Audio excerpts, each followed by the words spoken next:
In today's video, I'm going to teach you how to create a new space in Perplexity and add content. By the end, you'll have a clean, organized space with a clear purpose and everything you need in one place. First, head to Perplexity. You can do this in your browser or the app, whichever you prefer. Make sure you're on a stable connection so uploads and changes save smoothly. Once you're in, look for spaces. You'll typically find it in the main navigation, and it opens a hub where all your projects or collections live. Think of a space as a dedicated container for a topic, a project, or a workflow. Somewhere to gather materials and instructions so you and your future self don't have to dig around later.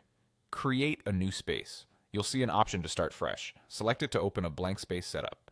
This is your canvas. Now give your space a name and a description. Choose a name that makes sense at a glance. Clear and concise beats clever here.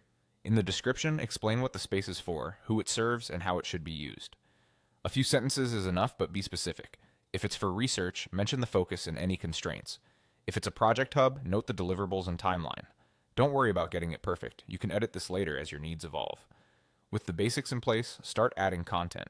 You can attach files to centralize important documents like PDFs, spreadsheets, slide decks, or reference images. Keep file names readable so they're easy to scan. If you're linking to sources or tools, add URLs that are relevant and reliable. Include brief notes so you know why each link matters. Use the instructions section to guide anyone who opens the space. This is where you can outline how to use the materials, what to read first, and what to avoid. Keep instructions actionable and friendly, and highlight any must-dos or common pitfalls. If your workflow benefits from structure, you can add tasks. Treat these as simple checkpoints to keep momentum, clear, measurable steps that reflect the way you actually work. Prioritize them and keep each task focused on one outcome. That's it, your space is set up. You've gone from a blank slate to a well-labeled, purpose-driven hub with files, links, instructions, and tasks. As you work, revisit the space to refine the description, update instructions, and keep everything tidy.